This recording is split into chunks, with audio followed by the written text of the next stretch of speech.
Hey mama, as a doula with mom after mom that I work with or talk to, the big goal that they want to achieve is a positive birth, whether that involves a medicated or non-medicated birth at home or at the hospital or any other option.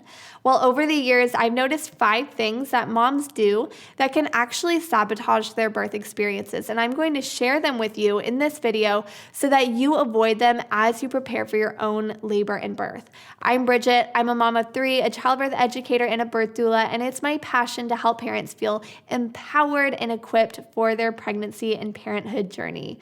Make sure you stay in the loop with all of my new videos by subscribing and hitting the bell. Now let's jump into it. The first thing moms can do that can be sabotaging their birth is not taking care of their body, and that includes exercise and nutrition. I see a lot of first-time moms, especially, using pregnancy as a reason to eat whatever they want and adopt a more sedentary lifestyle, and often by the end of 9 months, this really catches up with them, and they feel really uncomfortable, making it hard to wait for labor to begin on its own without intervening. Plus, food and exercise contribute to pregnancy conditions like high blood pressure or preeclampsia, cholestasis, or gestational diabetes. All of these things can result in the need to induce labor, which is an intervention from the beginning of labor and can cause a cascade of other unwanted interventions down the road and might sabotage your birth experience. When it comes to pregnancy diet, I always try to eat as primally as possible. So, can you grow it in a garden or hunt for it? If not, it's better to eat it seldomly. Perfection is not the goal, but prioritizing eating what's going to truly nourish you is.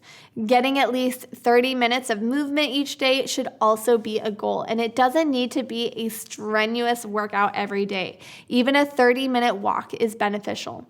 If you want a prenatal fitness program that is specifically designed to help you prepare your body for birth, you can check out the Built to Birth prenatal fitness program that is linked in the description below.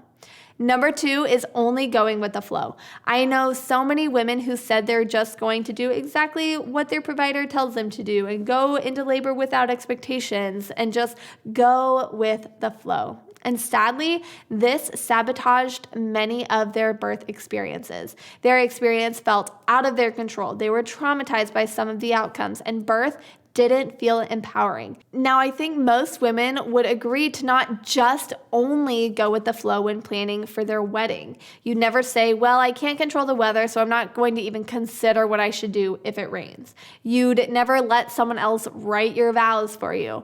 Just because you can't plan for every little thing or control every little aspect doesn't mean that you shouldn't have expectations or plan for the event. Same goes for birth. I believe and have experienced for myself and with others how having expectations for your labor and planning for what you can makes the experience more empowering and positive. Number 3, just like only going with the flow can sabotage birth, so can having really rigid plans. I've seen this a lot too. I will spend early labor exactly like XYZ. As I'm pushing, XYZ will happen, or under no circumstances can XYZ happen. And often having a very rigid plan can leave moms feeling disappointed and out of control if things don't happen exactly according to what they've envisioned and prepared for. There's a lot we can influence when it comes to birth, and that's what I encourage in the Built to Birth course. We're tipping the scale in your favor to a happier, healthier, easier birth. However, our hands are also open as we hold our birth plans because we know there is a time for flexibility and openness to change.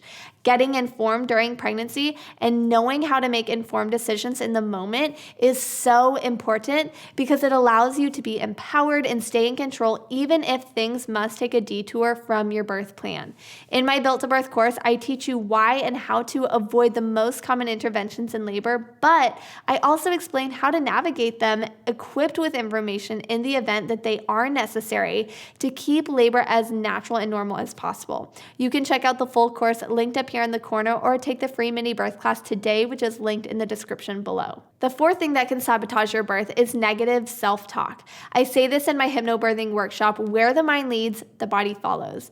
The way we talk to ourselves about pregnancy, birth, breastfeeding, postpartum, etc. can often become a self-fulfilling prophecy. Saying or thinking, birth is so painful, it's going to be so terrible, I have such a low pain tolerance already, there's no way I can do it without drugs. Whatever you may be saying to yourself will often become your reality. Birth will feel unbearable and frightening. Now, I'm not saying that you should just forget what you're feeling and just pretend like you're optimistic, even if you aren't, because birth fears are very real. But you can acknowledge the fears and navigate through them to come to a place of empowerment. And that's something I do with you in the Built to Birth class with my fear clearing exercise.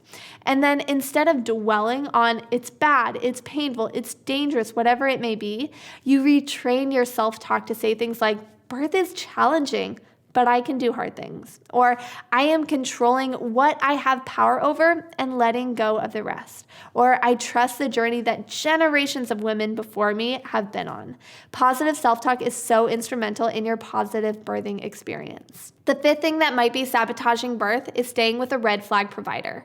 A red flag provider is someone who talks about induction for non-medical reasons, who pushes for cervical exams late in pregnancy, who uses vocabulary like allow or let you, and who really emphasizes due dates. I talk about red flag providers in my Built to Birth course and share a few more red flags that you might want to avoid in a provider.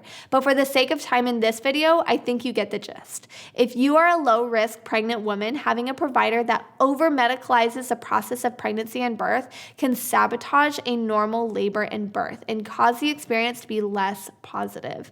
For women who want to have an autonomous, positive labor that they're in control of requires a provider who trusts and respects birth, trusts and respects a woman's decision-making abilities, and who prioritizes the woman as the central person in this experience. In the Built to Birth course, one of the things that we start off doing is building your birth team. And I've had parents email me and share that because of taking the course, they decided to change providers, even change birthing locations, because the kind of birth that they desired was not going to be upheld by the person or place providing them care. Choosing the right provider and place to give birth is so important when it comes to planning for your positive birth. That wraps up the 5 things that can sabotage birth. There is so much that we can influence when it comes to birth. The goal isn't to control it all, but to tip the scale to a happier, healthier, and easier birth. And I hope this video will help you do that. For in-depth learning, click the tile on the screen right now to check out the Built to Birth course. Thanks for being with me in this video, and I will see you in the next one. Bye.